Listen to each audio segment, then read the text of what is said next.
While we were planning this programme about German cars, a bit of a row broke out in the office. What's the best British car? Has anyone got any thoughts? What do we think is the best contemporary British car? Hold on a sec. What? The what? TVR. TVR is a good car, no denying that. Has anyone else got a thought? Ariel Atom. That's not really a car, that's sort of a bedspread with a motorcycle engine in the back of it. XKR. XKR, now that's a Jaguar. Yeah. And Jaguar's owned by Ford, which is an American company. And it's the same story with Rolls-Royce and Bentley, they're German. And it's the same Aston Martin, American. Absolutely. Anyone else got any thoughts? Nissan, what? Nissan Micra. Now, you see...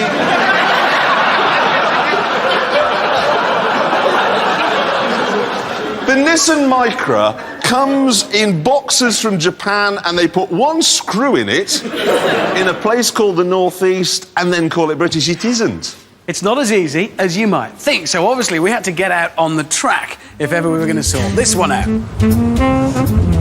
So, the best British car? Well, it's going to have to be beautiful, built by blokes in a shed, and preferably powered by a big engine. It's going to have to be this, the Morgan Plus 8. Now, straight away, if you're thinking, it looks old, forget it. This is how a Morgan looks and always has. Why change it? This car isn't assembled, it's crafted. There's as much passion goes into building it as you can put into driving it. Do they still make those out of wood? Yep, engines out of an old boat.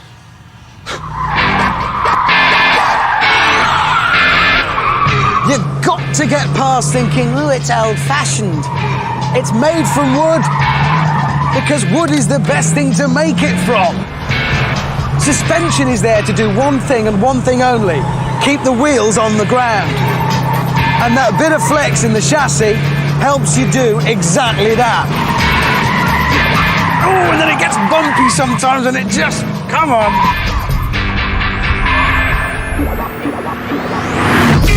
And of course, that engine, 4 litre, well proven, Rover V8. Best of all, not only is it as beautiful as the Malvern Hills in which it's built, it's fast. Oh look, Jeremy's brought a plastic car. This is the Noble M12 GTO, the new one with the twin-turbo 3-litre engine. And I've got a bit of an idea. Richard, do you fancy a race? Yeah, I'm always up for that. Good. Little loop round here, and I reckon I can get back here, get out of the car and read a book before you finish. That's just a ridiculous thing to say.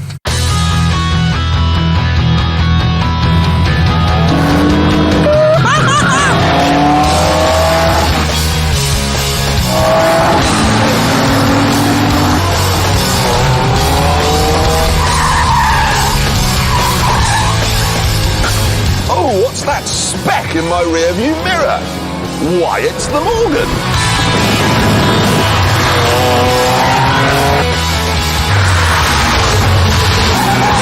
So much better now, he wasn't angry anymore, he was a little caterpillar anymore, he was a big fat caterpillar. Built a small house called a cocoon around himself, stayed inside for more than 2 weeks, then he nibbled a hole in the cocoon, pushed his way out, and he was a beautiful butterfly with time to spare. But then, I have got 352 brake horsepower, he's only got 190. I go from 0 to 60 in 3.7 seconds, that's faster than any Lamborghini. He takes 6.5. I have a top speed of 170. What's your top speed? 135. 135. That is not a book. Look, I could have read Pride and Prejudice, but this is better. This is A Very Hungry Caterpillar. You should read it. It comes with a toy, just make sure it doesn't eat your chassis. This car is plastic. It has a stupid rear spoiler and it's made by a company no one's ever heard of on an industrial estate in Leicestershire. So for posing, it's hopeless. But for the undiluted thrill of driving, it's almost impossible to do better. Yes, yes, yes! God, I love this thing. I drive lots of cars, but you know, very little puts such a big smile on my face as this. You know when you see someone water skiing, how they arc through the water with total grip and total control. Well, that is what it's like driving a Noble. Except, of course, in this, you have the incredible soundtrack of that engine, those two turbos sucking in great lungfuls of air and then dumping it through the wastegate. Whoa. You can get into this after your dog had died and all would be well. Yes, whoops-a-daisy. This car just shows how good Britain could be if we just stop pretending that it's 1936. Just go, right, it's 2003, we don't use typewriters anymore, and boy, can we make something good.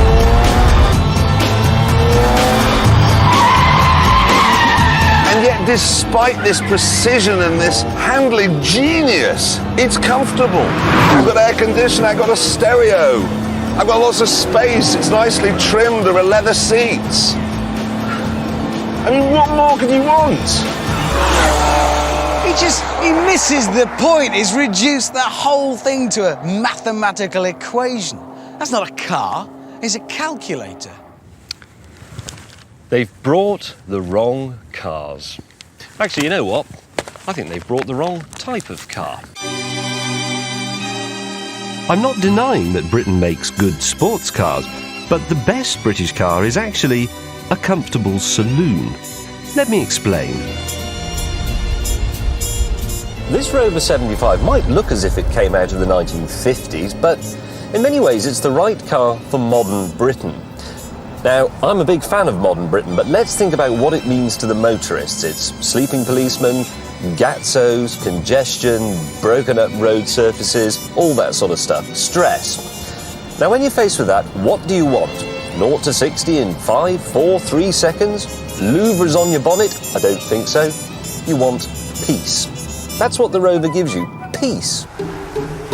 There's nothing raucous about its V6 engine. It rides more smoothly than a Rolls-Royce Corniche, and it's trimmed like a first-class cabin on the Titanic before it sank. Now, when Jeremy drives a car, he drives a car like this. In fact, even when he's just talking about a car, he does this. And Hammond talks about barrelling along in his Morgan. I don't want a barrel, I want a waft. Clearly, we weren't going to agree without an informed and reasoned discussion. Okay, the Rover is a proper symbol of British defiance.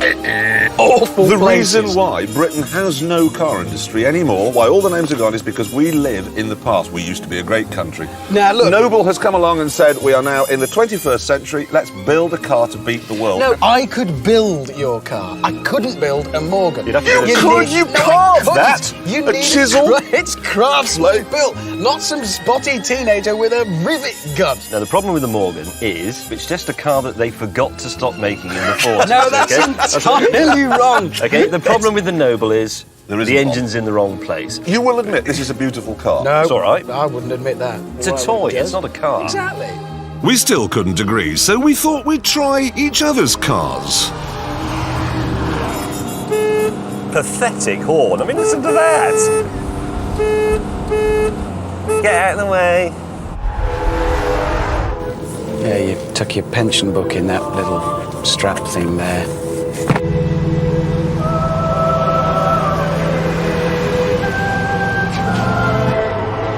Whoa! Now that is terrifyingly quick, but I quite fancy, I don't know, a nice relaxing ride in a Rover. Oh my God! Oh! God, he nearly fell out of it. Swear, Hammond. Sometimes I don't understand that boy. What? I'll tell you what, do you live in a house or a barn? A house. Do you sleep on a bed Oh, or a bale of straw? a bed, obviously. Come on, this is a bathroom appliance. It's plastic. It's just... Okay, I'll tell you what we'll do. I'll tell you what we'll do. Sounds like No that. more arguing. We'll put it to the vote, okay? So Fair we're enough. a democracy all of a sudden. Yeah, we're a aren't we? democracy now. That's a first. Ladies and gentlemen, can I have a show of hands, please, for the Rover 75? That's 3, James. Yeah, OK. Ladies and gentlemen, show of hands, please. For the mighty Morgan. Oh, that's not bad. That's all the elderly gentlemen have got that. And can we just round this one off now, please? For the noble. Yes, there you go. A complete wipeout. The best British car. Or is it? Earlier on, I tried the MG SV, and we reckoned that it would be worth £75,000 if it could go out on our track and give the Germans a bloody nose. So, let's fire him up. Colonel Fotherington Digby Stigby. So, with the very greatness of Britain resting on his shoulders, the Stig is away. Now, the track is dry today, so the MG has the best possible chance to give Frixie a good drubbing. That is German music! The treacherous Stig's listening to Beethoven! Although he probably knows it simply as the tune from the IBM ad. It looked ragged out of Chicago there. What about Hammerhead? Ooh, understeer on the way in there. And then, what have we got? A little bit of oversteer. This isn't all that brilliant, must be honest. Coming down to the follow-through. Scary corner, this. Very scary. And look at the dive under braking. You almost hear the stifled laughter echoing around Stuttgart. OK, second to last corner. Can the Stig make it 1945 again, or even just 1966 would do? Cross the line. Now, this is what it's really got to be. Yep. M3 CSL, 1 minute 28. Very dead. quick. 911 GT3, 127.2. And they were done on wet tracks. Yeah. It did it. Go on. 1 minute 28.6. Oh. The Spitfire has lost to the Messerschmitts. So how about this for an idea? We put some nitrous on it and have a rematch. Yes? That's a good idea. We'll do that one day. For now, good night.